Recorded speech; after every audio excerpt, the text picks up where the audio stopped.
in Untitled Mirrors by Maria Taniguchi.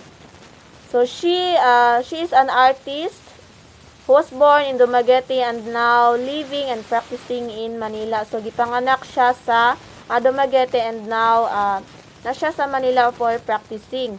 She uses the traditional medium of acrylic on canvas and the traditional modern style of abstraction, one of the hallmarks of 20th century modern art. However, she gives these elements a contemporary twist that turns painting into a meditation on form, instead of being an object or artifact that is exclusively pictorial. The painting's process itself also becomes an important aspect of both creation and reception. So kani si Maria Taniguchi, ang iyang art style kay acrylic nga naapoy asagol nga pagka modern style sa form nga abstraction. So ang iyang creative style nga dapat kailangan siya og careful kay kailangan siya pagmuni-muni, careful observation para makuha nimo ang unsa jay meaning ana, unsay pasabot ana sa iyang drawing. So this work is part of installation and Eco Studies 2011 at the Vargas Museum. Another painting from this installation interacts with the space. So kani daw Eco Studies nga lahi na po nga painting at the Vargas Museum. Ano daw siya interacts, ang pasabot ani kay naga-interact siya sa with with the space.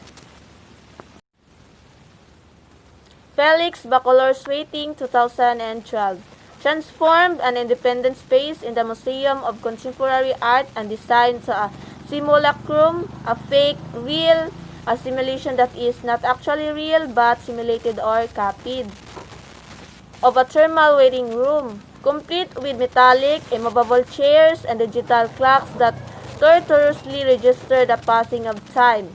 Site-specific and interactive, the installation combines the environmental, the dramatic, and the narrative, with viewers viewing their own stories into a space of travel, gap in between mobility and immobility. So kani daw siya si Felix Bacolors kay sa una iyahang kuan kay art museum. Then and now iyahang gi transform into kanang butangan na lang siya mga design sa kanang fake or kanang copy nga arts nga sa original. Iyang gi butangan na lang og kanang mga fake arts o mga copy sa original. Then medium and technique in contemporary art have become more and more integrated, such that the works have crossed boundaries between art science and between mediums and techniques. The works also using contemporary mediums and technique based on digital and electronic technology, as well as reformulated traditional methods. So ang medium o ang technique sa contemporary art kay nag-advance or nag-improve na. Then pwede na nimo masagol ang art o ang science. For example, the work of Ian Carlo Jaussian draws his inspiration from science and explores its relationship with the visual arts through artworks that range from paintings, sculptures, interactive and kinetic installation. So, like Ian Carlo Jaussian, so nag-draw siya based on his inspiration from science. Then nag-explore siya sa relationship between visual arts through artworks that range from paintings, sculptures, interactive and kinetic installations. In a series of works that make use of the principles of robotics, he has a liquid robot that is triggered by music, combining mechanical, computer-based, and traditional media and techniques. This works pose the questions, what is it to be a human? So, Anonymous Animals. The exhibition Anonymous Animals 2013 held in Marilaya Gallery in Dumaguete City. So, ang exhibition daw ng Anonymous Animals kay giheld siya sa 2013 in Marilaya Gallery in Dumaguete City and consisted of a conceptual performance piece by Dumaguete-based artists who posed as excavators and strange animals, and they form out of terracotta sourced from outlying areas.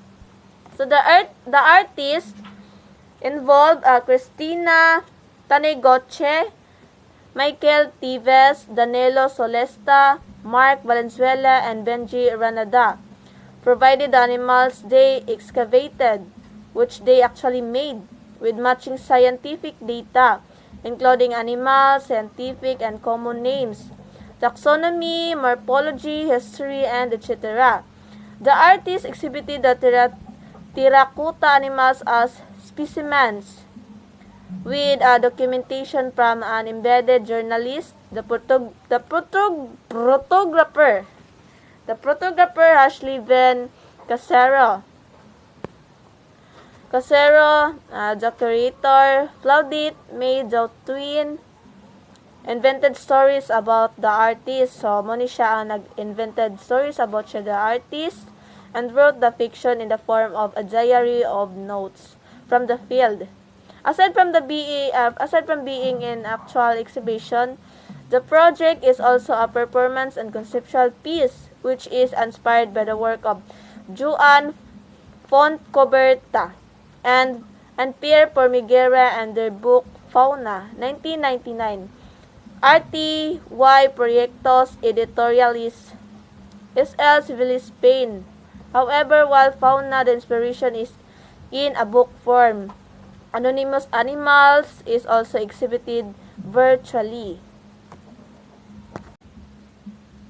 The piece crosses boundaries between art, terracotta, sculpture, and science, natural and social sciences, literature, drama, and photojournalism. It is another simulacrum or a fake real that creates a world that looks real or hyper-real and has its own virtual and actual reality but actually has no counterpart in real life. It also crosses boundaries between mediums and defies classification, being simultaneously narrative, dramatic, pictorial, and environmental. The exhibition of anonymous terracotta animals is experienced as an exhibit of artifacts. So, kanidang anonymous terracotta kay animals is ano lang siya, experience as an exhibit of artifacts. It is recorded, documented, and performed. The virtual life, the fiction that masquerades as real, and alternative borrowing from the language of science are all crucial to the meaning of the work, which involves around the challenge to reality and knowledge systems such as archaeology and biology. That's all.